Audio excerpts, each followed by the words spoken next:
से बचना चाहिए। भारत की चीन को यह सलाह पाकिस्तान को लेकर थी। भारत ने चीन को समझा दिया कि कह देने से कोई अच्छा पड़ोसी नहीं होता, उसके लिए अच्छा माहौल भी बनाना पड़ता है।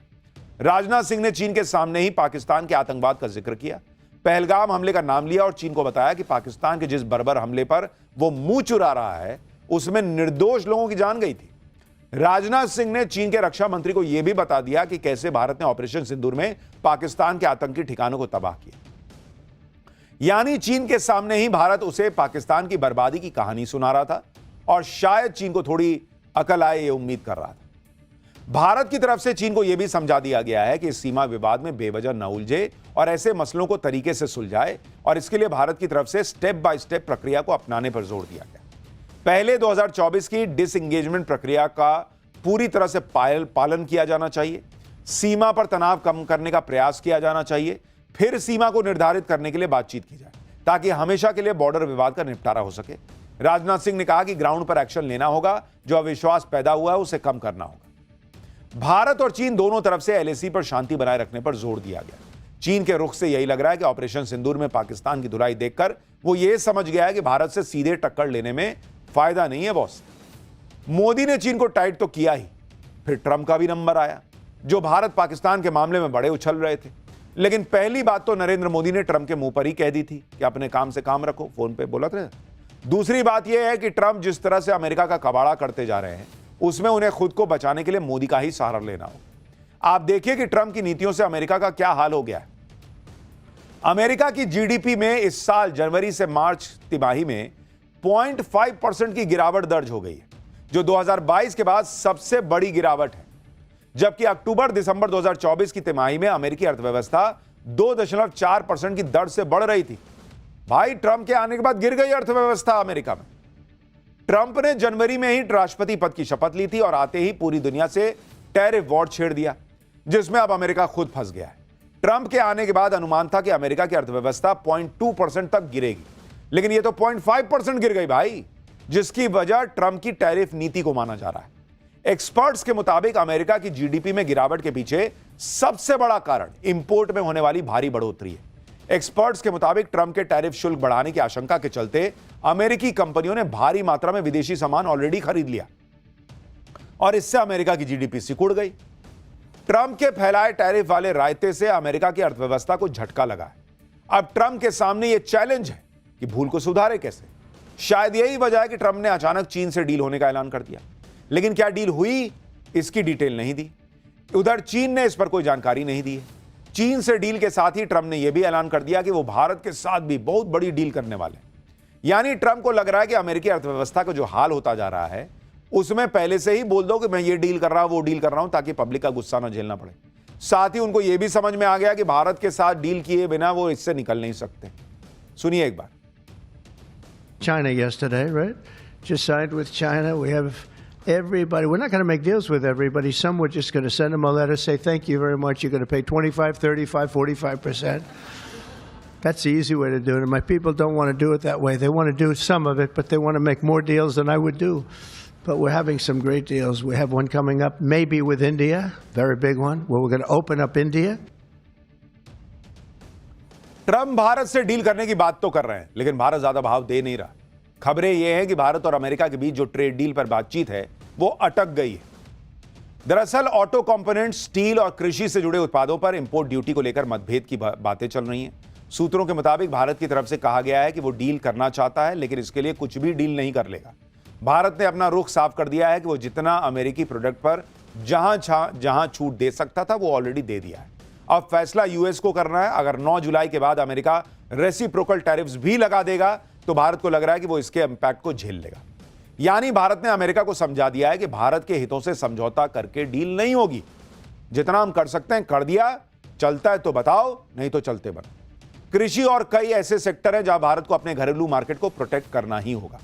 भारत के स्ट्रांग स्टैंड से एक बार फिर ट्रंप की झूठ की पोल खुल गई, क्योंकि पहले ट्रंप यह दावा कर रहे थे कि भारत ने नो टैरिफ एग्रीमेंट का प्रस्ताव दिया है, यानी अमेरिकी प्रोडक्ट पर कोई टैरिफ लगेगा ही नहीं। इधर भारत डील पर अपने स्टैंड पर अड़े हैं, उधर ट्रंप यही माहौल बना रहे कि भारत से तो बड़ी डील होने वाली है। ट्रंप भी ये बात जानते हैं कि भारत कितना बड़ा मार्केट है और वो युद्ध और गिरती अर्थव्यवस्था के बीच में फंसे हैं। उन्हें खुद इस बात का एहसास होगा कि भारत ही वो देश है जो जियोपॉलिटिकली ट्रेड के लिए उन्हें सबसे ज्यादा सूट करता है। ट्रंप को यह भी पता होगा कि इकोनॉमी सुधारने के लिए वो दुनिया में ना तो चीन के पास जा सकते हैं ना रूस के पास जा सकते।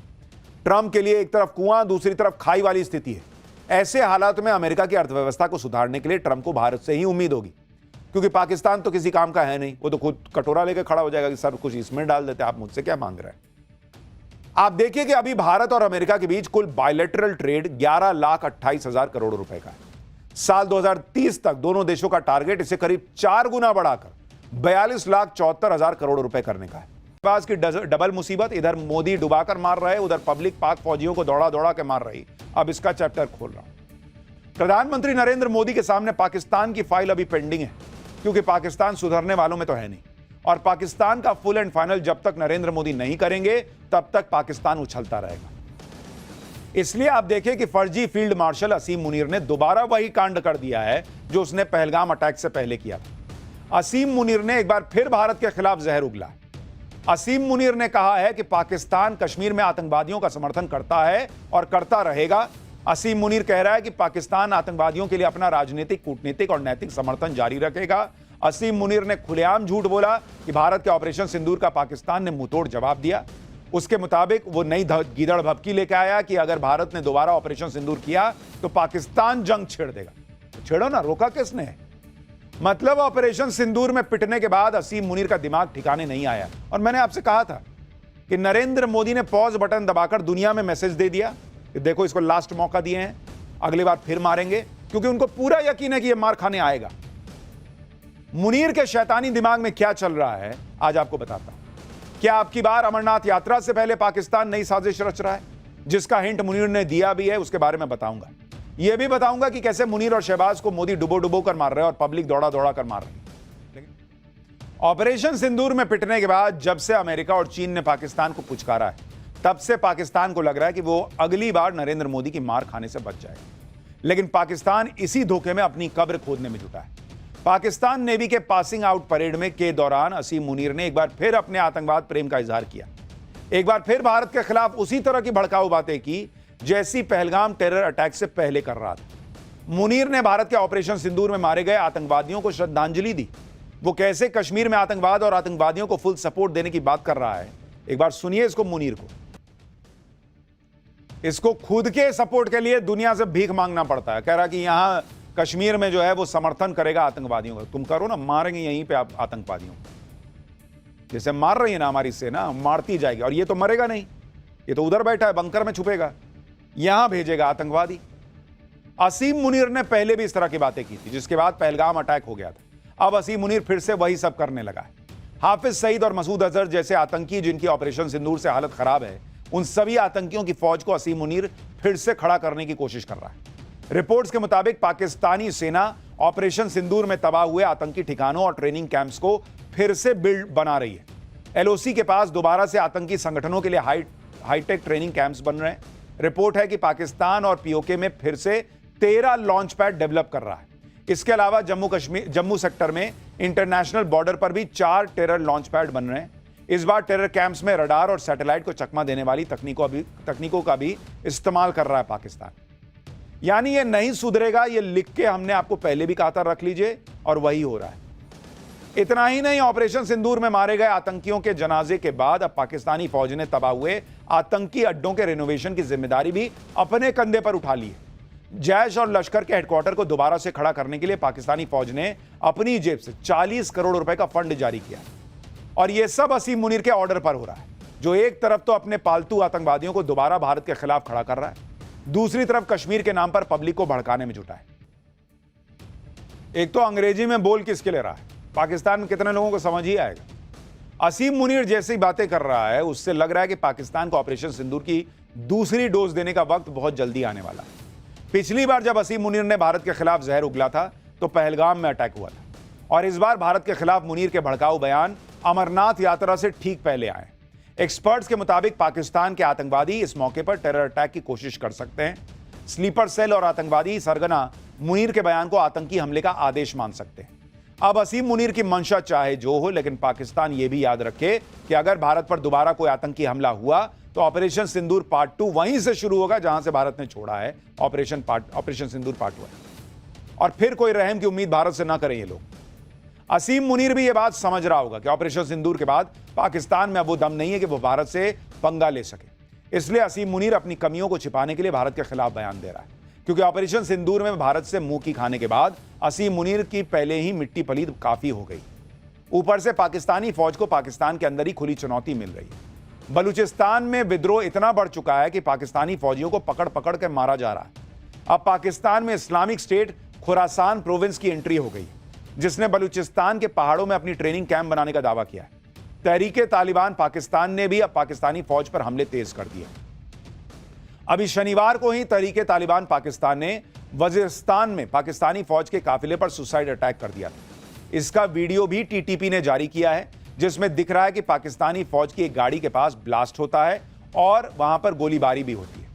इस हमले में पाकिस्तान के 13 फौजी मारे गए। टीटीपी ने 24 जून को भी दक्षिणी वजीरिस्तान में पाकिस्तानी आर्मी पर हमला किया था, जिसमें 2 आर्मी अफसर मारे गए। इनमें से एक पाकिस्तानी कमांडर मोइज अब्बास भी था, जिसने भारतीय वायुसेना के विंग कमांडर अभिनंदन वर्धमान को पकड़ा था। टीटीपी के साथ ही बलूचिस्तान में भी पाकिस्तानी फौजियों को चुन चुनकर मौत के घाट उतारा जा रहा है। पाकिस्तानी खुफिया एजेंसी आईएसआई के अधिकारियों और फौज के अफसरों की हत्याओं से मुनीर के फौज की भद पिट रही है। ऐसे माहौल में पाकिस्तानियों का ध्यान भटकाने के लिए भारत विरोधी बातें करना पाकिस्तान की फौज की पुरानी आदत है, और असीम मुनीर भी उसी आदत से मजबूर होकर यह सब कर रहा है। बड़बोले असीम मुनीर की बौखलाहट की एक वजह यह भी है कि सिंधु जल समझौते को लेकर नरेंद्र मोदी ना तो पाकिस्तान की गुहार सुन रहे हैं, ना उसकी गीदड़ बपकियों से परेशान हो रहे हैं, और ना ही किसी इंटरनेशनल प्रेशर में आ रहे हैं। इसी बात से पाकिस्तान का गला सूखा जा रहा है। आप देखिए कि पाकिस्तान की गुहार पर हेग में कोर्ट ऑफ आर्बिट्रेशन ने फैसला सुनाया है कि सिंधु जल समझौते को भारत रद्द नहीं कर सकता, तो भारत सरकार ने इस फैसले को अवैध करार दे दिया। भारत सरकार ने कोर्ट ऑफ आर्बिट्रेशन से 2 टूक शब्दों में कह दिया कि भारत ने अंतर्राष्ट्रीय कानून के तहत अपने अधिकारों का प्रयोग करते हुए सिंधु जल समझौते को स्थगित किया है। किसी भी आर्बिट्री कोर्ट में भारत की कार्रवाइयों की वैधता की जांच करने का कोई अधिकार ही नहीं। भारत सरकार ने कह दिया है कि सिंधु जल समझौता तब तक रद्द रहेगा जब तक कि पाकिस्तान अपनी जमीन पर मौजूद हर आतंकवादी को खत्म नहीं कर देता, और तब तक भारत इस समझौते के तहत अपने किसी भी दायित्व को पूरा करने के लिए बाध्य नहीं है। यानी इंटरनेशनल कोर्ट को भारत ने कह दिया है कि ठेंगे से जाओ, हम ना मानते।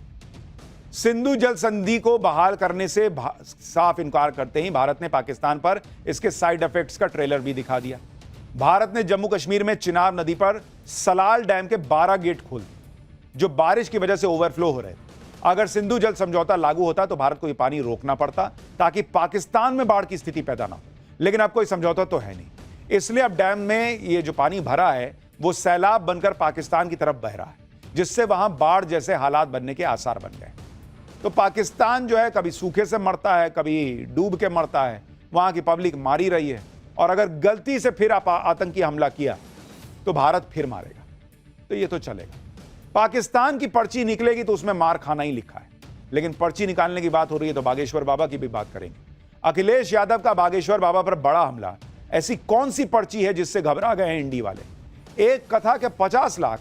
बागेश्वर बाबा का वो वीडियो जिसे देख लिया तो अखिलेश यादव सो नहीं पाएंगे। अब इसका चैप्टर खोल रहा हूं। जाति की राजनीति करते करते इंडी गठबंधन वाले अब ऐसे लोगों को भी टारगेट करने लगे हैं जो लोग हिंदू समाज में एकता की बात करते हैं। ऐसे ही लोगों में बाबा बागेश्वर है, जो आजकल अखिलेश यादव के टारगेट पर है। एक तो बाबा बागेश्वर जातिवाद के खिलाफ बोलते हैं, दूसरी बात यह है कि पीएम मोदी उन्हें छोटा भाई कहते हैं, और इन दोनों बातों से बाबा बागेश्वर इंडी गठबंधन के निशाने पर आ चुके हैं।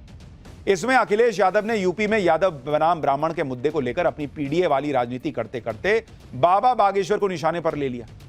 बाबा बागेश्वर का नाम लेकर अखिलेश यादव ने क्या नया दांव खेला है, जरा उसको पहले देखिए।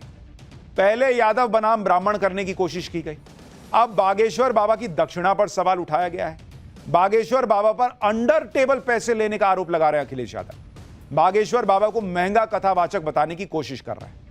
लेकिन बागेश्वर बाबा ने अखिलेश यादव के हमलों की परवाह न करते हुए कौन सा नया संकल्प ले लिया है, इसके बारे में आपको बताऊंगा।